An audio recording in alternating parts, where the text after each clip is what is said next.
Assalamualaikum warahmatullahi wabarakatuh. Bismillah, alhamdulillah, wa syukurillah, wa la hawla wa la quwata illa billahil aliyil azim. Assalatu wassalamu alaika ya sayyidi ya Rasulullah, uzbiyadi kullas khilati adrikni. Saudara-saudara sekalian yang moga dimuliakan Allah. Moga saudaraku selalu dalam keadaan sehat walafiat. Yang sakit moga disembuhkan, yang sempit moga diluaskan, yang punya cita-cita moga disukseskan. Moga kita diangkat derajatnya oleh Allah, diberikan keluarga sakinah, mawaddah, warahmah. Yang lebih penting lagi, moga kita selalu dalam inayah dan hidayah Allah, sehingga apa yang kita perbuat, apa yang kita lakukan membawakan manfaat untuk diri kita dan sesamanya. Matur nuwun kepada saudara-saudaraku yang sudah mendukung channel kecil Al-Fakir Kang Nurti S Cirebon ini. Semoga channel yang kecil ini bisa menjadi wasilah untuk kita bersama mencari kebenaran, bukan mencari pembenaran. Dan bagi yang belum subscribe, semoga bisa bergabung. Mari kita bersama untuk fastabiqul khairat. Saudara-saudaraku sekalian yang dimuliakan Allah, kemarin saya melihat, saya membuka sebuah YouTube. Di sana saya menyaksikan adanya ulasan seorang kiai yang menceritakan dua tokoh yang terkenal yang menjadi pembicaraan umat masa sekarang ini. Ternyata kedua beliau itu adalah satu guru, dan Masya Allah, Subhanallah, ternyata guru kedua tokoh ini bukanlah sembarang guru, tapi beliau adalah seorang yang amat masyhur kemuliaannya, kealimaannya, kemuliaan akhlaknya. Masya Allah, Masya Allah, Masya Allah. Dan beliau juga sangat masyhur dan dikenal dari berbagai kalangan, baik itu pejabat tinggi maupun juga umat seluruh Nusantara atau tokoh-tokoh dalam organisasi politik maupun keagamaan. Beliaulah seorang alim alamah, seorang yang juga menjadi suri tauladan bagi umat. Saudaraku sekalian yang dimuliakan Allah, dua tokoh ini adalah murid beliau, tetapi yang dinyatakan oleh kiai tersebut yaitu dua tokoh ini berbeda jalan. Yang satu beda jalan dengan guru. Maksudnya itu menentang apa yang menjadi petunjuk guru. Kalau tidak dikatakan durhaka, murid yang satu ini mengikuti jalan yang justru tidak disukai oleh guru. Dan yang satu lagi adalah seorang murid yang taat dan menerima nasihat atau petunjuk dari gurunya. Jadi secara kasar, dua tokoh ini ada yang satu durhaka terhadap guru, dan yang satunya ini adalah seorang murid yang taat kepada guru. Saudaraku sekalian yang dimuliakan Allah, merupakan aturan penting ya dalam kita menjaga ilmu, yaitu salah satunya yaitu tidaklah menyisih daripada apa yang menjadi petunjuk guru. Itu juga sangat menentukan kemanfaatan ilmu. Makanya ketika kita menjadi seorang murid atau menjadi seorang santri di sana, betul-betul diatur akrimu ustazakum ya. Ada itu perintah untuk memuliakan seorang guru, Tuhan. Ada butolibina ma'a mu'alligim salasatu asruna huslah. Itu sampai seperti itu. Adab kita terhadap guru itu ada sekian bagian untuk taat aturan, untuk khidmah, untuk memuliakan. Itu peraturan tersebut itu supaya kita mendapatkan ilmu dari guru yang manfaat, yang mudah diamalkan dan mudah juga disebarluaskan untuk kemaslahatan yang lain. Kalau itu manfaat. Tetapi kalau tidak manfaat akibat kita melisih seorang guru, maka yang justru dikhawatirkan adalah afat. Kalau bahasa kasar itu kenang durako, Masya Allah. Kenapa demikian? Karena dalam kaidah kita memandang seorang guru itu adalah innal muallima wa tabiba kilahuma la yansahani idahuma lam yukrama. Innal muallim ya setuhune wong kang ngajar, wa tabiba dan seorang dokter itu, kilahuma utawi karone seorang ustadz dan seorang dokter itu tidak akan bisa layang sohani isahuma, tidak akan bisa membuat sehat kita. Kalau dokter tidak akan membuat sehat fisik kita, kalau ustaz atau seorang mualim tidak akan bisa menyehatkan hati kita, akhlak kita, ilmu kita. Ketika kita menjadi murid, lam yukroma, tidak memuliakan, tidak menghormati, tidak taat petunjuk guru, atau bahkan menentang apa yang ditunjuki guru.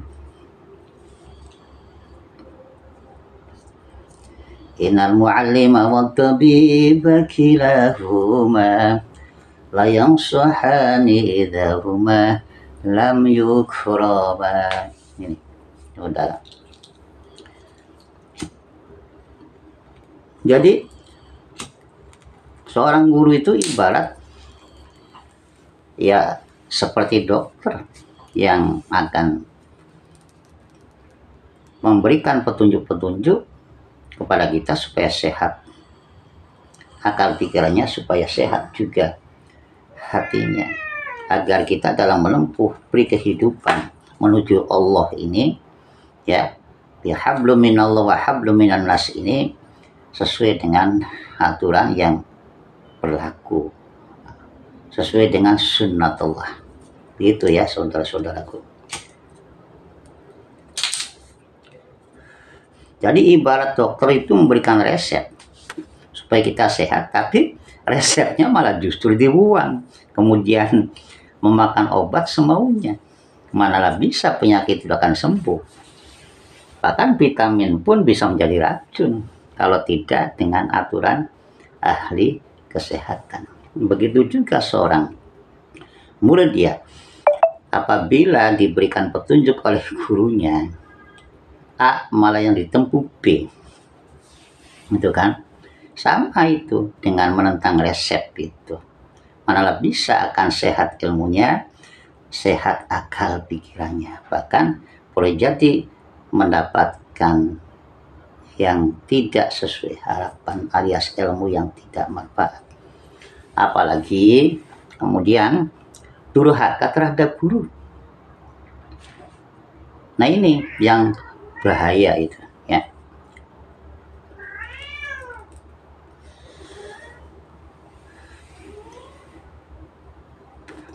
Mengapa? Ini sama saja tidak ada matur nuwun, tidak ada terima kasih kepada orang yang selama ini membimbing kita, membimbing dirinya, yang selama ini dengan sabar, dengan telaten mengajarkan hal-hal yang mulia untuk keselamatan dirinya dan keselamatan umat ketika si murid itu menjadi seorang tokoh agama, menjadi khodimul ummah, pelayan umat, atau terjun di dalam baik itu menjadi tokoh agama, menjadi tokoh politik, atau menjadi tokoh masyarakat yang bisa menjadi suri tauladan bagi umat. Itu yang diinginkan oleh guru, seperti itu. Tetapi akibat daripada ingkar, tidak bersyukur, tidak terima kasih, tidak mau memuliakan dan tidak ya mentaati petunjuknya alias mengabaikan petunjuknya, maka sama saja ini dengan kufur nikmat. Yang akan berlaku adalah lam yaskurillah, lam yaskurinnas, walam yaskurillah. Orang yang tidak mau terima kasih kepada orang-orang yang telah memberikan kebaikan, itu sama saja dengan tidak bersyukur kepada Allah. Kalau tidak bersyukur kepada Allah, inna azabi lasyadid. Sungguh Allah itu